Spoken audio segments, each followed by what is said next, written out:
హేబేలు దేవునికి తీసుకుని వచ్చాడు. కనుకనే దేవుడు హేబేలును అతని అర్పణను లక్ష్య పెట్టాడు. మన జీవితంలో కూడా ప్రభువుని ఆరాధించడానికి చేరువచ్చిన మన జీవితాల్లో మనము మన అర్పణ దేవునికి ఇష్టమైనదిగాను అంగీకార యోగ్యమైనదిగా ఉండాలి. ప్రభువుని ఆరాధించేవాడు ప్రభువుని గణపరుస్తూ ఉన్నాడు. కీర్తన గ్రంథంలో మనం చదివితే స్తుతియాగం అర్పించేవాడు నన్ను మహిమపరచుతూ ఉన్నాడు. స్తుతియాగం అర్పించేవాడు దేవుని మహిమపరుస్తూ ఉన్నాడు. ఈనాడు మన ఆరాధన ద్వారా ప్రభువుకు మహిమ రావాలి. మన ఆరాధన ద్వారా ప్రభువునకు ఘనత రావాలి. మన ఆరాధన ప్రభువుని గణపరిచేదిగా, ప్రభువుని కొనియాడేదిగా ఉండాలి. ప్రభువుకి ఇష్టమైనదిగా ఉండాలి. కొన్ని ప్రయాణాలు మత్తయి సువార్తలో దేవుని యొక్క వాక్యంలో రాయబడినట్లు మన ఆరాధన ఎలా ఉండిద్దంట వారు కేవలము పెదవులతో నన్ను గణపరచుదురు గాని వారి హృదయము దూరముగా ఉంది. అనేక పర్యాయములు పెదవులతో ఆరాధన చేయాలని ప్రభువానికి వందనాలు తెచ్చిపెట్టి దేవుని యొక్క వాక్యము యోహాను సువార్త 4వ అధ్యాయము 24వ వచనం నుంచి మనం చదివితే ఆయనను ఆరాధించువారు, ఎవరిని ఆరాధించువారు? దేవుని ఆరాధించువారు ఆత్మతోనూ సత్యముతోనూ ప్రభువుని ఆరాధించాలి. అట్టి ఆరాధన ప్రభువుకు కావాలి. హృదయం దూరంగా ఉండి కథలతో ఆరాధించే ఆరాధన కాదు. లేకపోతే కయ్యూరు వలె ఏదో తీసుకురావాలి కదా పంటలో అని పొలం పంటలో శ్రేష్టమైన వాటిని తీసుకుని రాకుండా తనకు ఇష్టం వచ్చినటువంటి వాటిని తీసుకుని వచ్చి ఏం చేశాడంటే అక్కడ పెట్టాడు. దేవుడు అట్టి ఆరాధనను అంగీకరించలేదు. అనేకసార్లు మన జీవితంలో ఇలాగనే ఉండింది. శ్రేష్టమైనవి దేవునికి ఇష్టమైన బలి అర్పణ, స్తుతి అర్పణలు మనం ప్రభువుకి ఇవ్వాలి. అపోస్తలుడైన పౌలు ఎబ్రీయులకు రాస్తూ అంటాడు, మన జిహ్వా ఫలములను దేవునికి అర్పించుదము. దేవునికి శ్రేష్టమైనవిగా ఇచ్చినప్పుడు దేవుడు వాటిని స్వీకరించేవాడుగా, అంగీకరించేవాడుగా, ఆనందించేవాడిగా ఉంటాడు. పరమగీతాల్లో అంటాడు, అమ్మా నీ ముఖము నాకు కనబడనిమ్ము, నీ స్వరము నాకు వినబడనిమ్ము. ఈనాడు సంఘాలలో ఆదివారం వచ్చరికి ముఖం కనపడట్లేదు, స్వరము వినపడట్లేదు. కొన్ని ప్రయాణాలు కానుకలు తెచ్చేసి వెళ్ళిపోతా ఉన్నాం. దేవుడు ఏమన్నా అడుక్కునేవాడా? లేకపోతే మనం కానుకలు ఇవ్వకపోతే దేవుడికి ఏమైనా పొదవైందా? దేవుడు మనం ఇచ్చే కానుకల మీదనే బ్రతుకుతా ఉన్నాడా?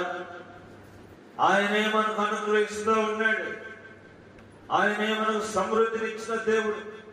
మనము దరిద్రులమై ఉండగా ఆయన ధనవంతుడైనటువంటి దేవుడు. ఆయన దరిద్రుడిగా చేయబడి ఆయన ధనమంతా మనకిచ్చి మనలను ధనవంతులుగా చేశాడు. ఎలాంటి స్వరము వినపడట్లేదు మందిరాల్లో, ముఖము కనపడట్లేదు. ఏదో మందిరానికి వస్తున్నాం, పోతున్నాం. ప్రభు ఇచ్చే ఆరాధన ద్వారా సంతోషించేవాడు కాడు. ఇచ్చే ఆరాధన ద్వారా ప్రభు ఆనందించేవాడు కాడు. ఆయన అంటూ ఉన్నాడు, ఆయనను ఆరాధించేవారు ఆత్మతోనూ సత్యముతోనూ ప్రభువుని ఆరాధించాలి. ఉదయకాలము కొన్ని తలంపులు నేను మీకు జ్ఞాపకం చేస్తాను. అలాగే ప్రభువుని గురించి మనం ప్రభువుని ఆరాధించే వారంగా ఉంటాం. ప్రకటన గ్రంథం 1వ అధ్యాయము, ప్రకటన గ్రంథము 1వ అధ్యాయం. బైబిల్ ఉన్న వారందరూ తీయండి. ప్రకటన గ్రంథం 1వ అధ్యాయము 18వ వచనం. 18 అందరం కలిసి చదువుతాం. ప్రకటన గ్రంథం 1వ అధ్యాయము 18వ వచనము అందరము కలిసి చదువుతాము. నేను మొదటివాడును కడపటివాడును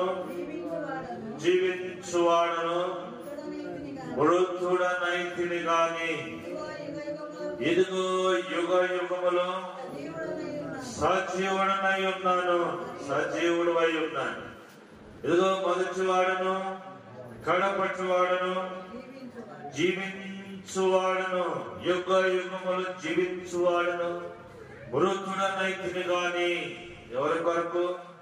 నీ కొరకై, నా కొరకై ప్రేమ కలిగిన దేవుడు కల్వరి శిలువలో చనిపోయినాడే కానీ ఆయన మరణము లేనివాడు, మరణమును జయించిన వాడు. ఆయన అమరత్వమును కలిగిన దేవుడు. ఆయన మాత్రమే అమరత్వం కలిగి ఎవరను సమీపింపరాని తేజస్సులో నివసించేటువంటి దేవుడుగా మనకు కనపడతా ఉన్నాడు.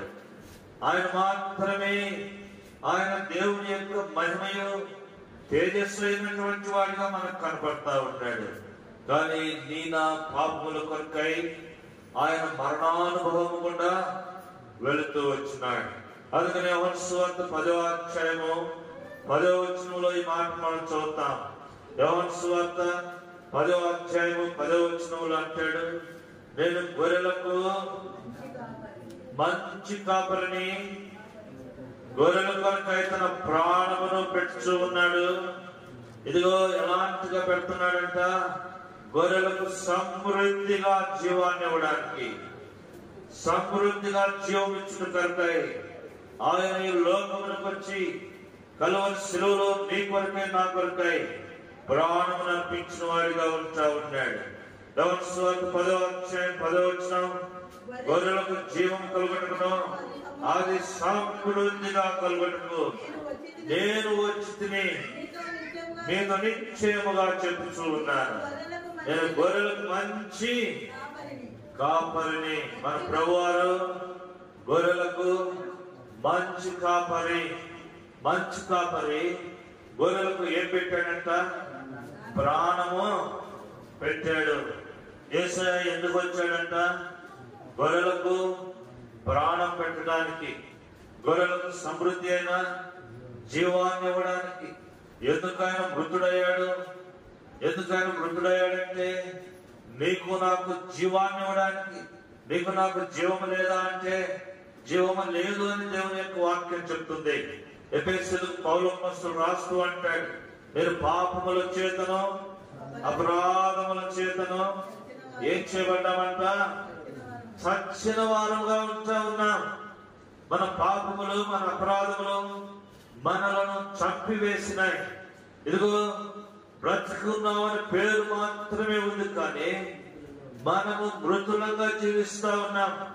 ఆత్మీయంగా మృతులం, శారీరకంగా బ్రతికే ఉన్నాం, చెల్లిస్తా ఉన్నాం, తింటున్నాం, త్రాగుతా ఉన్నాం. కానీ ఆత్మీయంగా ఏనాడో చనిపోయినటువంటి స్థితిలో ఉన్నాం, మృతమైన స్థితిలో ఉన్నాం, సమాధి స్థితిలో ఉన్నాం, వాసన పెట్టేటువంటి స్థితిలో ఉన్నాం, శరీర అవయవాలు పనిచేయని స్థితిలో ఉంటా ఉన్నాం, జీవము లేనటువంటి స్థితిలో ఉంటా ఉన్నాం, మరణ స్థితిలో ఉంటా ఉన్నాం. రోమిలకు రాస్తూ పౌలు అపోస్తలుడు జ్ఞాపకం చేస్తాడు, పాపం వల్ల వచ్చే జీతము మరణము. పాపము మనకి మరణాన్ని కలుగజేస్తా వచ్చింది. కనుక మృతమైన స్థితిలో ఉన్న మనకు జీవాన్ని ఇవ్వడానికి ఈ జీవము ఎవరి దగ్గర ఉంది? కొలసీలకు రాసిన పత్రిక 3వ అధ్యాయము 3వ వచనంలో మనం జ్ఞాపకం చేస్తే, మీ జీవము క్రీస్తునందు దాచబడి ఉన్నదని పౌలు అపోస్తలుడు కొలసీలకు రాశాడు.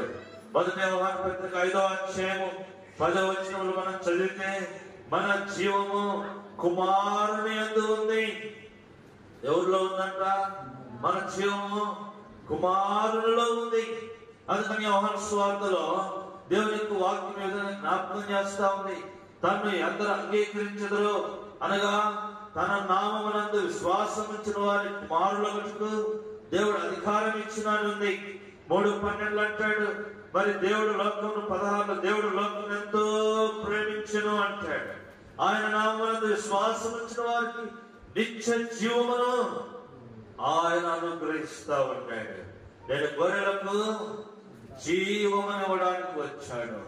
మృతులైన మనలను తిరిగి బ్రతికించాడు.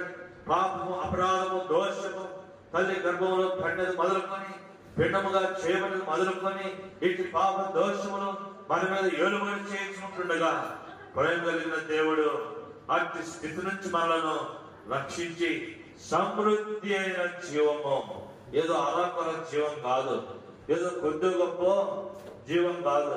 మరి ఏ జీవం అంట ఇది? సమృద్ధి అయినటువంటి జీవం. సమృద్ధి అయిన జీవం, సమృద్ధి అయిన జీవము నీలో నాలో నుండి ప్రవహించాలని, అది నది వలె ప్రవహించాలని, అది జీవధారగా ప్రవహించాలని ప్రేమ కలిగిన దేవుడు ఈ లోకానికి వచ్చి సమృద్ధి అయిన జీవాన్ని మనకి ఇచ్చాడు. అందుకొరకే ప్రభువుని మనం ఏం చేయాలా? ఆరాధించే ప్రజలంగా ఉండాలి. ఇంకో మాట కూడా చూద్దాము రండి. ఫిలిప్పీయులకు రాసిన పత్రికలో 4వ అధ్యాయము 18వ వచనం. ఫిలిప్పీయులకు రాసిన పత్రిక 4వ అధ్యాయము 18వ వచనంలో మనం జ్ఞాపకం చేయబడతాం. నాకు సమస్తమును సమృద్ధిగా కలిగి ఉన్నది, మీరు పంపిన వస్తువులు ఎఫ్రోదీతు వల్ల పుచ్చుకొని లేమి తక్కువ లేకుండా ఉన్నాను. అవి మనోహరమైన సువాసనయు దేవునికి ప్రీతికరమును ఇష్టమునై ఉన్న యాగమునై ఉన్నది.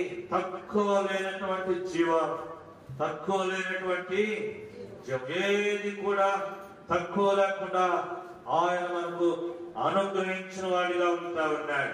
అందుకొరకే మనం ఏం చేయాలంట? ప్రభువుని ఆరాధించే ప్రజలంగా ఉండాలి. ఇంకో మాట కూడా చూద్దాం. ఎఫెసీయులకు రాసిన పత్రికలోనే 1వ అధ్యాయము 20వ వచనంలో మనం చూద్దాం. ఎఫెసీయులకు రాసిన పత్రిక 1వ అధ్యాయము 20వ వచనంలో ఒక మాట మనం చూద్దాం రండి. సరే, ఇంతకంటే ముందుగా ఇంకొక మాట చూద్దాం. తీతుకు రాసిన పత్రికలో, తీతుకు రాసిన పత్రిక 3వ అధ్యాయము 7వ వచనం. తీతుకు రాసిన పత్రిక 3వ అధ్యాయము 7వ వచనం. ఇక్కడ మనం చదివితే దేవుని యొక్క వాక్యం చెప్తుంది. ఇక్కడ పరిశుద్ధాత్మను మన రక్షకుడైన యేసుక్రీస్తు ద్వారా ఆయన మన మీద సమృద్ధిగా కృపరించను. ఒకటి, సమృద్ధి అయిన జీవాన్ని దేవుడు మనకు ఇచ్చాడు. రెండోది ఏమి ఇచ్చాడంట? సమృద్ధి అయిన దేవుని ఆత్మను మనకి ఇచ్చాడు. సమృద్ధి అయిన దేవుని ఆత్మ ఏం చేస్తుంది? దేవుని ఆత్మ 14వ వచనం. దేవుని ఆత్మ చేత ఎందరూ నడిపింపబడతారో వారందరూ దేవుని కుమారులై పొందరు. ఈ దేవుని ఆత్మ మనలను దేవుని చేత నడిపింపబడడానికి సహాయపడతా ఉంది. దేవుని ఆత్మ దేవుని బిడ్డలుగా మనలను చేస్తా ఉంది. దేవుని యొక్క ఆత్మ మనలను సర్వ సత్యములోకి నడిపిస్తా ఉంది. యోహాను సువార్తలో ఈ మాట మనం చదువుతాం. రెండవ మాట చదువుతాము.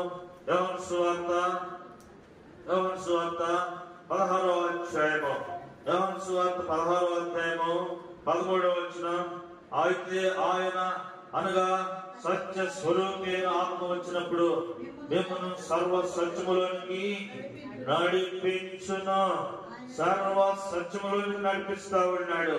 ఆత్మ చేత అభిషేకించబడి, ఆత్మ చేత నడిపింపబడి, ఆత్మ చేత ఆరాధించేటువంటి ప్రజలంగా మనం ఉండాలి. ఏముండాలంట? ఆత్మ చేత నింపబడాలి, దేవుని ఆత్మ చేత నడిపింపబడాలి. ఎలా పడితే అలాగూ మనసుకు వచ్చినట్టు నడవకూడదు. లోకంలో దేవుని యొక్క ఆత్మ చేత నడిపింపబడుతూ ఉండాలి. దేవుని బిడ్డలు దేవుని ఆత్మ చేత నడిపింపబడతారు. రోమా 8:14లో ఎవరైతే దేవుని ఆత్మ కలిగి ఉంటారో వారందరూ దేవుని కుమారులై ఉంటారు. దేవుని బిడ్డలు దేవుని ఆత్మ చేత నడిపింపబడతారు. యోహాను సువార్త 4వ అధ్యాయం 24వ వచనంలో దేవుని ఆత్మ కలిగిన బిడ్డలు ఆయనను ఆరాధించే వారిగా ఉంటారు. ఎలాంటి ఆత్మ అంట? సమృద్ధి అయినటువంటి దేవుని ఆత్మ, సమృద్ధి అయిన దేవుని ఆత్మ. ఆరాధించండి ఆరాధించండి అని అనకూడదు. ఏం చేయాలా? సమయం కొరకు ఎదురు చూస్తూ ఉండాలి. మేము చదువుకునేటప్పుడు ఆరాధించడానికి పెద్ద పెద్ద సంఘాల్లో మాకు సమయం దొరికేది కాదు. ఇక్కడ ఆమెను అనకముందే అనుకున్న వెంటనే ఆరాధన మొదలు పెడతారు. సమయం దొరకదు.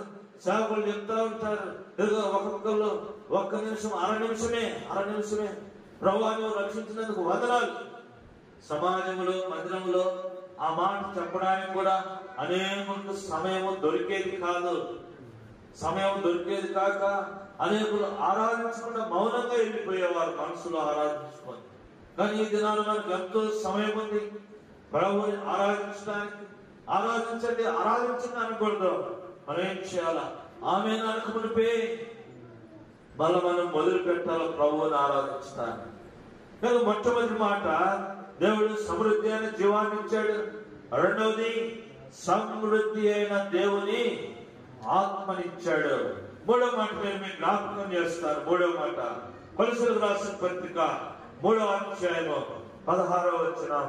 కొలసలకు రాసిన పత్రిక 3వ అధ్యాయము 16వ వచనంలో మన జీవితంలో దేవుడు సమృద్ధినిస్తా వచ్చినాడు.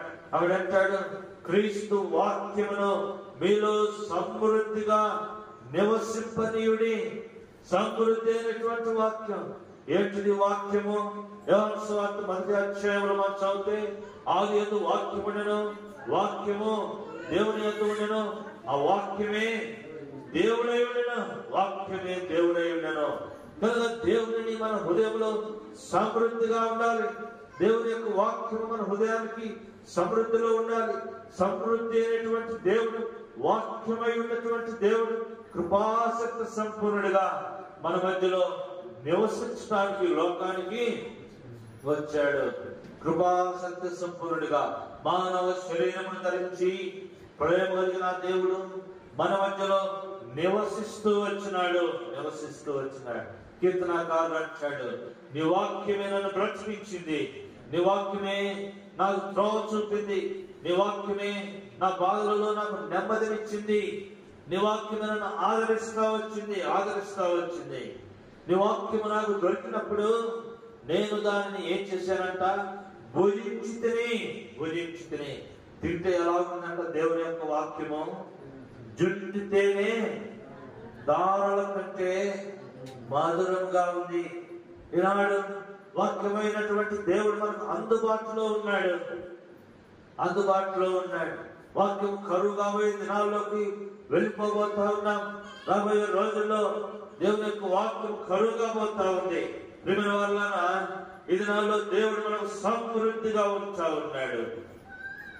అందుకొరకే ప్రభువుని ఆరాధించాలి. సమృద్ధి అయినటువంటి వాక్యాన్ని ఇచ్చినాడు. వాక్యమును యాకోబునకు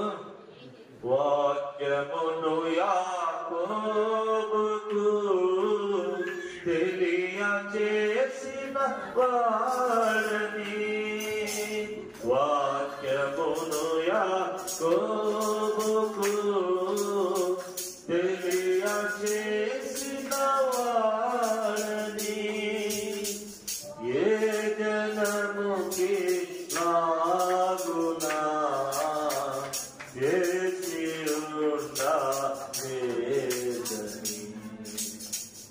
ఏ జనముకి లాగునా చేసియుండ వేదని, దేవునికి స్తోత్రము గానము చేయుటయే మంచిది. 3వ మాటలో మనం చూస్తా ఉన్నాము, ఆయన సమృద్ధుడైనటువంటి దేవుడు. అందుకే ఆ కుమారుడు అంటూ ఉన్నాడు, నా తండ్రి ఇంట అనేక మంది కూలి వాళ్ళకి సమృద్ధి అయిన ఆహారం ఉంది. నేను ఇక్కడైతే ఆహారం లేక ఏం చేస్తా ఉన్నాడట? అల్లాడిపోతా ఉన్నాడట. ఆయన సమృద్ధి అయినటువంటి ఆహారం. అందుకే ప్రభువారు అంటాడు యోహాను సువార్త 6వ అధ్యాయంలో, జీవాహారమును నేనే, నన్ను తినవాడు ఎన్నడునో ఆకలి కొనడు, నన్ను త్రాగినవాడు ఎన్నడునో దప్పిక కొనడు. కానీ వాక్యమైనటువంటి దేవుడు, ఆహారమైనటువంటి దేవుడు, పానములైనటువంటి దేవుడు.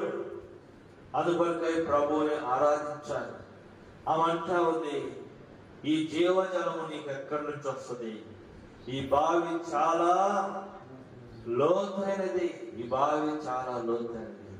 ఈ బావి యాకోబు తవ్విన బావి, యాకోబు బావి కాడ యేసయ్యను చూసిందమ్మా. ఎప్పుడు చూసిందంట? మిట్ట మధ్యాహ్నం కాడ. దేవుడు ఆమె కొరకే వచ్చాడు. ఆమె జీవితాన్ని మార్చాలని, ఆమె జీవితానికి సమృద్ధినివ్వాలని, ఆ శ్రమ నుంచి, ఆ పాప జీవితం నుంచి, ఆ కొండ జీవితం నుంచి విడుదల కలుగ చేయాలని ఆ మధ్యాహ్నము ఆమె దగ్గరికి వచ్చాడు. అడుగుతుంది, అమ్మా కొద్ది మంచినీళ్ళు ఇవ్వమంటే, ఈ బావి చాలా లోతుగా ఉంది. నేను ఎవరో నీకు తెలిసి ఉంటే నేను నిన్ను అడగటం కాదు, నీవే నన్ను అడుగుతావు. జీవజలము. ఇశ్రాయేలీయుల అరణ్యంలో మోషే మీద తిరుగుబాటు చేస్తా వచ్చినారు.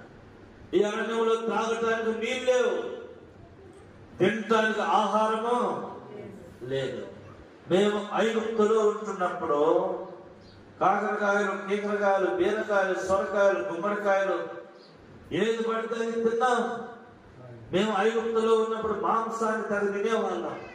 ఇక్కడ మాకు కూరగాయలు లేవు, మాంసం లేవు, తాగటానికి నీళ్లు లేవు. ఏమి దేవుడయ్యా మోషే అంటే, మోషే ప్రభు వైపు చూశాడు. ఇదిగో బండను చీల్చగా సమృద్ధి అనేటువంటి నీరు ఎలా ప్రవహించిందంట? కాలువల మాదిరిగా, నదుల మాదిరిగా, సముద్రం అంత సమృద్ధి. ఇదిగో మాంసం కావాలని అడిగారు. పూరేడు పిట్టలు గుడారాల చుట్టూ, గృహాల చుట్టూ కుప్పలు తెప్పలుగా వచ్చి పడ్డాయి. వారందరూ మాంసాపేక్ష కలిగిన వారై పక్షులను తింటూ వచ్చినారు, సమృద్ధినిస్తూ వచ్చినాయి. ఆహారం కావాలంటే ఎన్నడూ తిననటువంటి, మనుషుడు ఎవరు కూడా చూడనటువంటి, మనుషుడు ఎవడు కూడా రుచి చూడనటువంటి, దేవదూతలు గురించినటువంటి పరలోకపు మన్నాను మోషే ప్రార్థించగా మన్నాను కురిపించితివి. మోషే ప్రార్థించగా మన్నాను కురిపించితివి.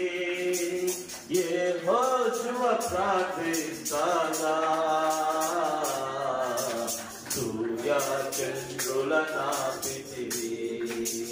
యెహోషువ ప్రార్థించగా సూర్య చంద్రుల నాపితివి. యెహోవా నీ నామము ఎంతో బలమైనది, ఎంతో బలమైనది. యెహోవా నీ నామము.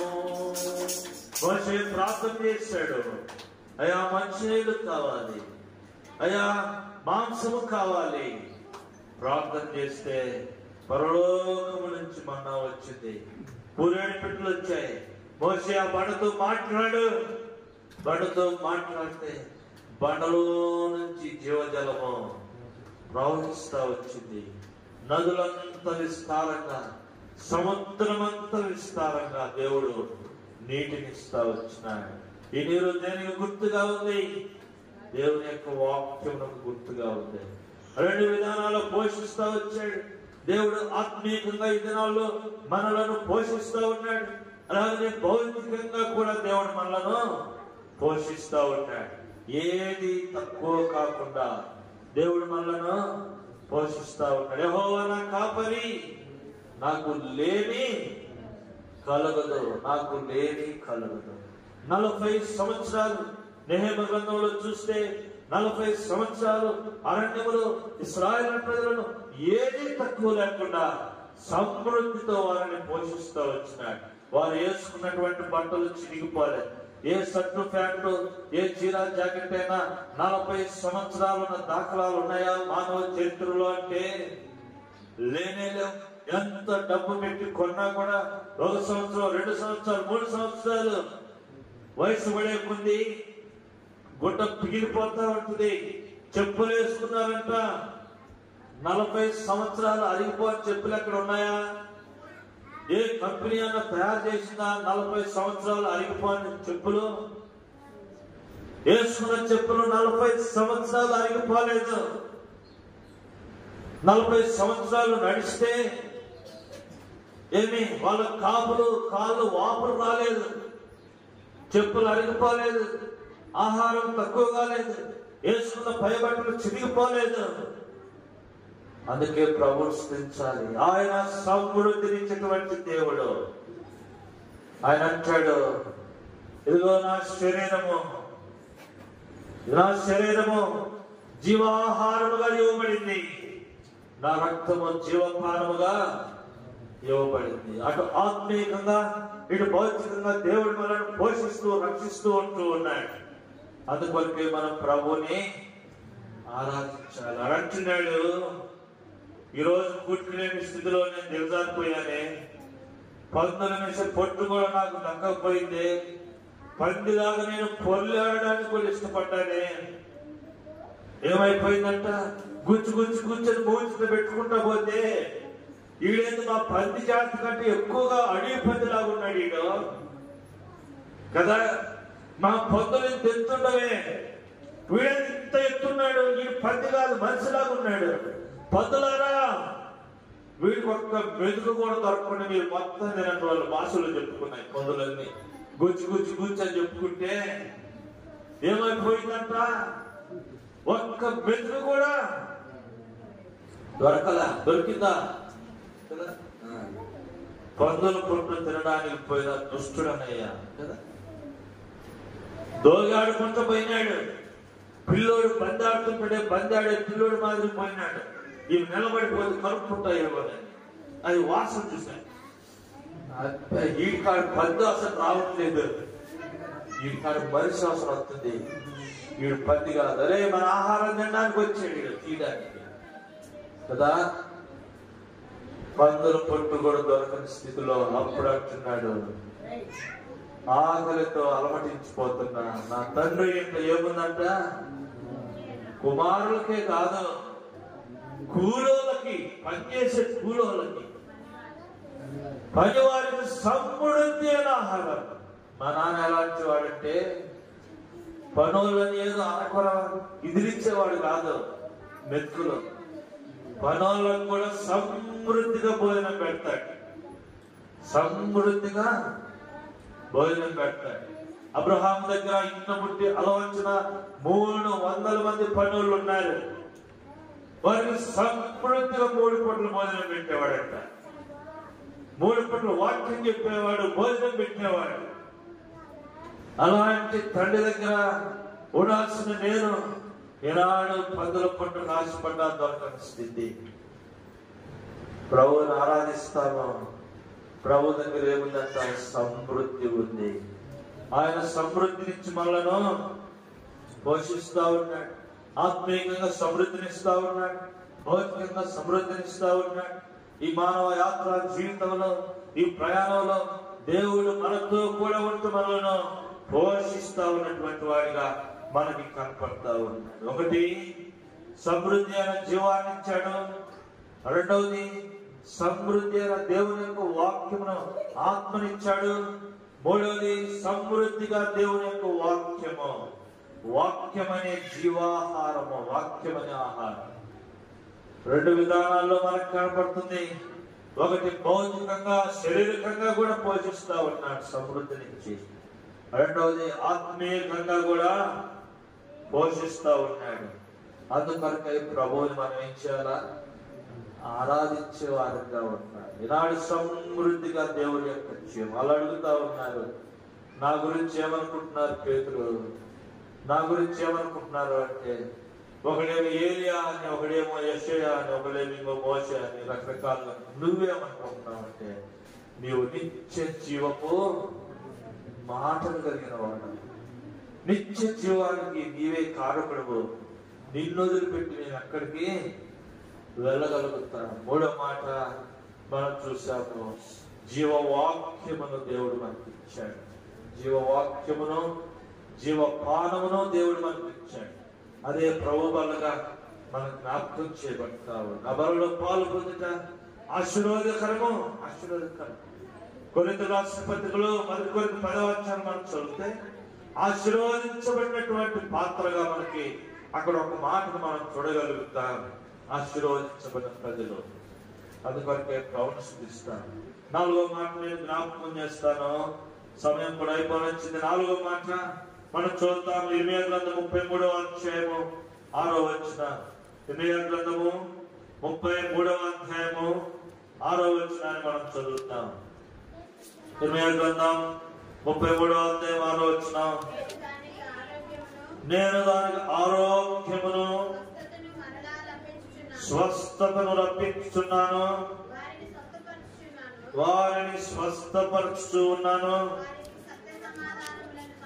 వారికి సత్య సమాధానమును సమృద్ధిగా కలుగజేస్తా ఉన్నాను. సత్య సమాధానము.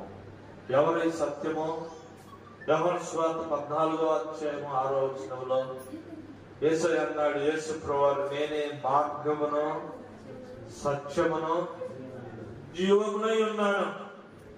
సమాధానము. సమాధానం. ఎవరికి లేదు సమాధానం? ఈనాడు మనుషుడికి సమాధానం లేదు. సంతోషము ఎచ్చట ఉందని, సమాధానం ఎచ్చట నాకు దొరికేనని. సంతోషము ఎచ్చట ఉందని,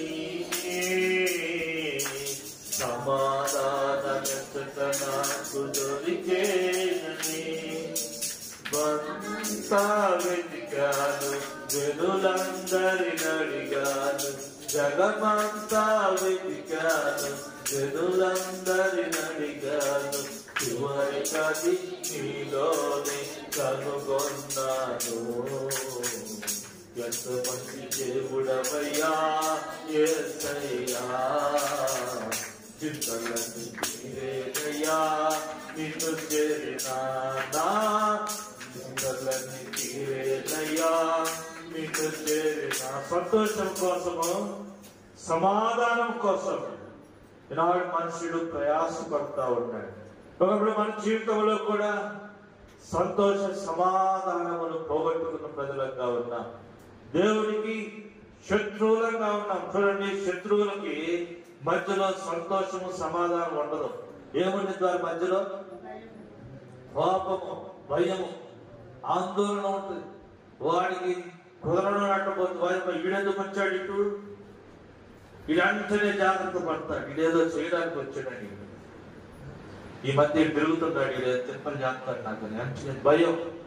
కొన్నిసార్లు అక్కడ ఉండకుండా మోటాములు సర్దుకొని వేరే చోటకు వెళ్ళిపోయి దాక్కుంటాడు కనపడకుండా. ఎందుకు వచ్చింది అసమాధానము? పాపమును బట్టి. పాపమును బట్టి ఎందుకు లేకుండా పోయింది? స్వస్థత లేకుండా పోయింది ఎందుకు? పాపమును బట్టి. నేను వారిని స్వస్థపరచుదును, నేను వారికి సమృద్ధి అయిన సమాధానం ఇచ్చుదును. ఎందుకు వచ్చింది అనారోగ్యము? ఎందుకు వచ్చింది అంటే పాపమును బట్టి. పాపమును బట్టి. ఇశ్రాయేలీయులు ఐగుప్తీయులకు ఎందుకు వచ్చినాయి ఆ క్షయకరమైనటువంటి గడ్డలు? ఎందుకు వచ్చినాయి? పాపమును బట్టి. దేవుడి వాక్యంలో రాయబడింది, నేను మీకు సమాధానం ఇస్తా ఉన్నాను. యోహాను సువార్తలో అంటాడు, లోకమిచ్చే సంతోషం కాదు, లోకమిచ్చే సమాధానం కాదు, నా సమాధానమునే, నా శాంతిని నేను మీకు అనుగ్రహిస్తా ఉన్నాను. సంతోషం లేక, సమాధానం లేక అనేకులు లోకాన్ని చాలించి వెళ్ళిపోతా ఉన్నారు. నెమ్మది లేనటువంటి పరిస్థితులు, కలవరంతో నింపబడినటువంటి పరిస్థితుల్లో అనేకులు ఏం చేయాలో అర్థం కాక వారి ప్రాణమును తీసుకుంటూ ఉన్నారు. దేవుని వాక్యంలో చూస్తే ద్వితీయోపదేశ కాండములో అంటాడు, స్వస్థపరచు యెహోవాను నేనే. ఏంటిది స్వస్థత? 2 విధానాలైన స్వస్థత. ఒకటి ఆత్మ సంబంధమైన స్వస్థత, రెండవది భౌతికమైన స్వస్థత. ఆత్మ సంబంధమైనది, భౌతికమైనదంటే శరీర సంబంధమైన స్వస్థత. ప్రభు మనకు సమృద్ధిగా ఇస్తా ఉన్నాడు. దానికి ఆరోగ్యమును కలుగ చేతును. మలాకి గ్రంథం 4వ అధ్యాయం 6వ వచనంలో అంటాడు, నేను ఆరోగ్యమును కలుగ చేతును. చదవండి. మీకు నీతి సూర్యుడు ఉదయించును, అతని రెక్కల ఆరోగ్యమును కలగొచ్చాను. మలాకి గ్రంథం 4వ అధ్యాయం 2వ వచనం అనుకుంటాను. మీకు నీతి సూర్యుడు ఉదయించును, అతని రెక్కలు మీకు ఆరోగ్యం. ఏంటిది ఆరోగ్యం? శరీర సంబంధమైన ఆరోగ్యం ఉంటేనే సరిపోతుందా? దేవుని యొక్క వాక్యం చెప్తుంది. ఇర్మీయా గ్రంథం 17వ అధ్యాయం 9వ వచనంలో, హృదయం అన్నిటికంటే మోసకరమైనది, అది ఘోరమైన వ్యాధి కలిగింది. అంత ఘోరమైన వ్యాధి అంటే ఈ లోకంలో ఉన్న ఏ డాక్టర్ కూడా అర్థం కాదు, అర్థము కానటువంటి రోగం అది. అంత ఘోరమైనటువంటి వ్యాధి కలిగింది ఈ హృదయం. ఒక్క పరమ వైద్యుడైన దేవుడు మాత్రమే దానికి వైద్యుడు. అందుకనే మార్క్స్ వార్త 2వ అధ్యాయం 17వ వచనంలో, నేను నీతిమంతులను పిలువ రాలేదు, నేను రోగుల కొరకే వచ్చాను, ఆరోగ్యవంతుల కొరకు నేను రాలేదు. ఆయన రోగుల వైద్యుడు, ఆయన పాప రోగాన్ని బాగు చేసే వైద్యుడు. ఈ లోకంలో శరీరానికి వచ్చిన రోగాలను బాగు చేసే వైద్యులు ఉన్నారు. పాప రోగానికి మందు కలిగిన వైద్యుడు ఎక్కడైనా ఉన్నాడా? ఎవరి దగ్గర లేదయ్యా పాప రోగం ఉంది నాలో, నా రోగానికి వైద్యం చేయమంటే నిజంగా పిచ్చి ముదిరింది. తీసుకెళ్ళి ఎక్కడేయాల? ఎక్కడన్నా ఎర్రగడ్డ హాస్పిటల్లో, ఏమే హైదరాబాద్ ఎర్రగడ్డలో వేసి రాకుండా అంటారు. రోగం ముదిరిపోయింది, నయం కాదు, రోగం ముదిరి. పాప రోగానికి మందు అంటాడేంటి? మనం కూడా లోకంలో ఒక సామెత ఉంది, మానసిక రోగానికి మందు లేదంట. మందు లేదు మానసికమైన రోగం. నిన్న ఒక ఆమె అంటా ఉంది, ఇంకొక ఆమె ఏంటో మేము తగ్గిపోతున్నాము, ఏంటి అక్కడ తగ్గిపోతున్నావు అనిందంట. అంటే ఇక ఆమె చెప్తాను, నీకేం తెచ్చే, నాకు మానసిక రోగం నేను తగ్గిపోతున్నా, మనసులో దిగులు పెట్టుకొని తగ్గిపోతున్నా అంటుంది. నువ్వు కూడా దిగులు పెట్టుకో, తగ్గిపోతావు. ఈ దిగులు, ఈ చింత యెహోషువ 1వ అధ్యాయంలో దేవుడు అంటున్నాడు, యెహోషువ భయపడకము, దిగులు పడకము, చెడేకము, మోషేకు తోడై ఉన్నట్లు నేను నీకు తోడై ఉన్నాను. చూడము నా అరచేతుల్లో నేను చెప్పుకొని ఉన్నా. దిగులు పడతావు ఎందుకు? ముదిరి వచ్చు వరకు ఎత్తుకొని వాడను నేనే. నువ్వు బాధపడతావు ఎందుకు? భయపడతావు ఎందుకు? దిగులు పడతావు ఎందుకు? చూడు, నువ్వు నా అరచేతులు చూడు, నా గాయాలతో పాటు నీ బొమ్మ కూడా కనపడతావు. కొన్నిసార్లు ఎక్కడెక్కడ చెప్పుకుంటా ఉంటాం, పచ్చలు పట్టించుకుంటాం. అవి బతికినంత కాలం అలాగే ఉండిపోతాయి. ఈ శరీరం సీకు పట్టిపోయేంత కాలం ఆ పచ్చ అలాగనే, పచ్చబొట్ట అలాగనే ఉండిపోతాం. దేవుడు కూడా అలాగే అంటూ ఉన్నాడు, చూడు నా చేతుల్లోనే నేను చెప్పుకున్నాను. దిగులు పడకము, భయపడకము, చెడియకము. రోగమును కలుగ చేయవాడు, స్వస్థపరచువాడు ఆయనే. గుండె చెదిరిన వారిని బాగు చేయదేవుడు. 147వ కీర్తనలో ఆ మాట మనం చదువుతాం. చూద్దాం ఒక్క మాట. 147వ కీర్తనలో గుండె చెదిరిన వారిని, 3వ వచనం, గుండె చెదిరిన వారిని బాగు చేయవారు. గుండె చెదరిన వారిని బాగు చేయువాడని, గుండె చెదరిన వారిని బాగు చేయువాడని, వారి గాయములన్నీయు కట్టుచున్న వాడని, వారి గాయములన్నీయు కట్టుచున్న వాడని. దేవునికి స్తోత్రము గానము చేయుటయే మంచిది. ఎదురు చేయాలంటే దేవునికి స్తోత్రం గానం ఆయన గుండె చెదిరిన వారిని బాగు చేసే దేవుడు. ఆయన నడినెత్తి మొదలుకొని అది కాలు వరకు గాయములు కలిగిన వారి గాయములను కట్టువాడు. ఘోరమైన హృదయాన్ని బాగు చేసే దేవుడు. అందుకొరకే మనం ప్రభువుని ఆరాధించాలి. అందుకొరకే ప్రభువుని స్తుతించాలి. ప్రభువా, నా పాప రోగ జీవితాన్ని బాగు చేసిన దేవుడు, పాపంతో పతనమైన నా జీవితాన్ని మీ యొక్క ఆలయముగా చేసుకుంటూ వచ్చిన దేవుడు, సమృద్ధిగా నన్ను స్వస్థపరిచిన దేవుడు. దేవుడు స్వస్థపరిస్తే అనాకొరగా స్వస్థపరిచింది. లోకంలో ఉన్న డాక్టర్ల మాదిరిగా కాదు. ఒక బిల్లు వేసుకుంటే తగ్గిపోతే ఇంకొక బిల్లు ఎత్తాడు. తగ్గపోతే మళ్ళా 4 రోజుల తర్వాత రా అంటాడు. ఈ దేవుడు అట్ట కాదు. ఒక్కసారి చేయి పెడితే ఇక ఆ రోగం మళ్ళీ తిరిగి కనపడే అందుకే అంటాడు, నేను స్వస్థపరిచే యెహోవాను. నిర్గమకాండంలోను విద్యోపదేశ కాండంలో నా మాటలు రాయబడ్డాయి. స్వస్థపరిచే యెహోవాను, నేనే స్వస్థపరిచే యెహోవాను. అందుకొరకే ప్రభువుని ఆరాధించాను. ఏమి స్వస్థపరిచాడంట? గుండె చెదిరిన మన జీవితాలను, రోగ హృదయముతో నింపబడినటువంటి మన హృదయమును, ఎదుగో నడినెత్తి నుంచి అది కాలి వరకు పచ్చిపుళ్ళు గాయములతో ఉండబడినటువంటి మన దెబ్బలకు ఆయన స్వస్థతనిచ్చాడు. అందుకొరకే ప్రభువుని ఆరాధించాలి. అందుకొరకే దేవుడితో సమాధానపరిచాడు. ఆయన దేవుడితో ఐక్యపరిచాడు. ఇంకో మాట కూడా ఇందులో చెప్పాలి. ఉభయుల మధ్య ఉన్న గోడను పడగొట్టి ఉభయులను ఏకము చేశాడు. శిలువతో సంధి చేసి మనలను సమాధానపరిచాడు. క్రీస్తు కలిగించు ఐక్యత అనే బంధములకు మనల్ని తీసుకుని వచ్చాడు వాక్యము ద్వారా. అందుకొరకే ప్రభువుని మనం ఏం చేయాలా?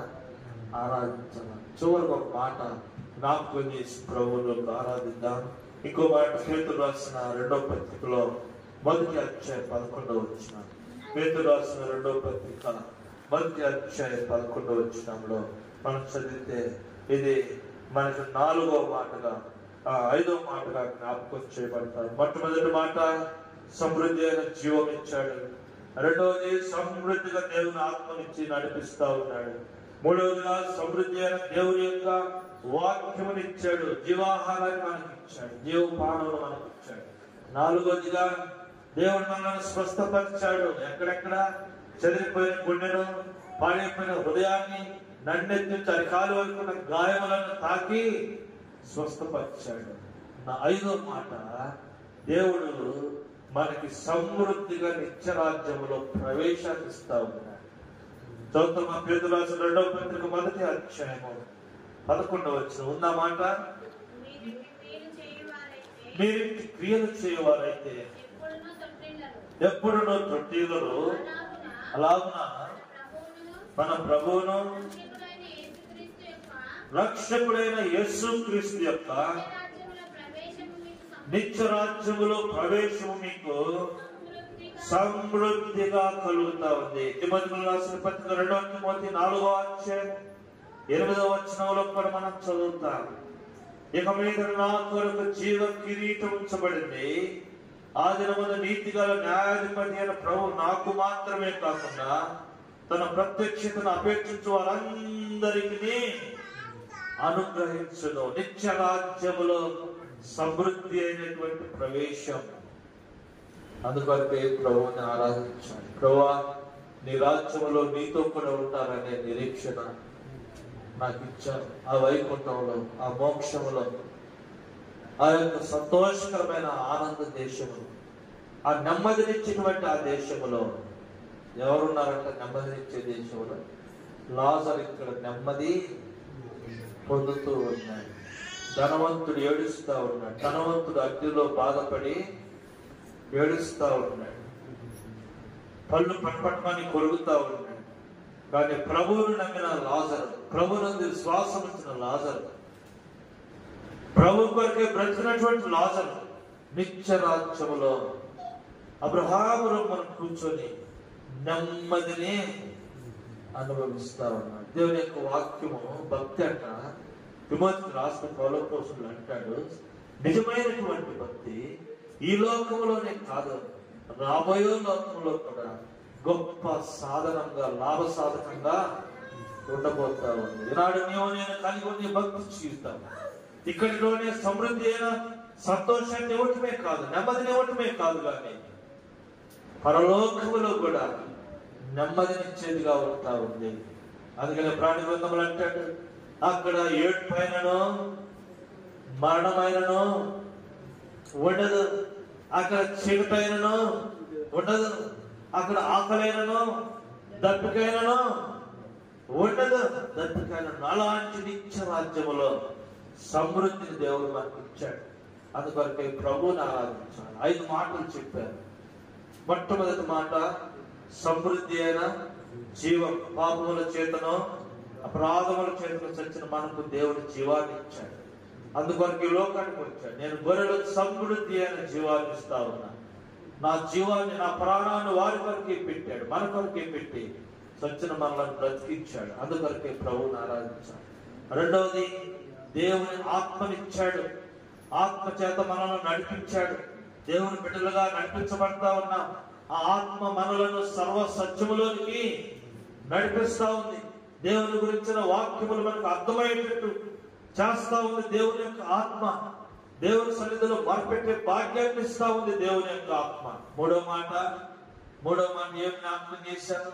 దేవుని యొక్క వాక్యము, సమృద్ధి అయిన వాక్యము, సమృద్ధి అయినటువంటి జీవము, సమృద్ధి అయిన జీవ జలము దేవుడు మనకు అనుగ్రహిస్తా వచ్చినాడు. సమృద్ధి అయిన జీవజలం. 4వ మాట ఏం జ్ఞాపకం చేసుకున్నాము? 4వ మాట స్వస్థత, సమృద్ధి అయిన స్వస్థత. ఎలాంటి స్వస్థత? గుండె చెదిరిన వారిని స్వస్థపరిచాడు. హృదయములో ఘోరమైన హృదయం కలిగిన మనలను స్వస్థపరిచాడు.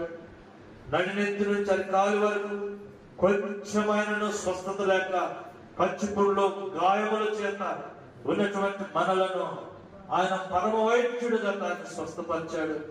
అందువరకే ప్రభువును స్తుతిస్తా ఉన్నాం. 5వ మాట చివరిది, మా నిత్య రాజ్యములో నేను ప్రభువుతో కూడా ఉంటాను అనే నిరీక్షణ దేవుడు మనకి ఇచ్చాడు. 5 మాటలు జ్ఞాపకం పెట్టుకొని ప్రభువుని ఆరాధిస్తాము.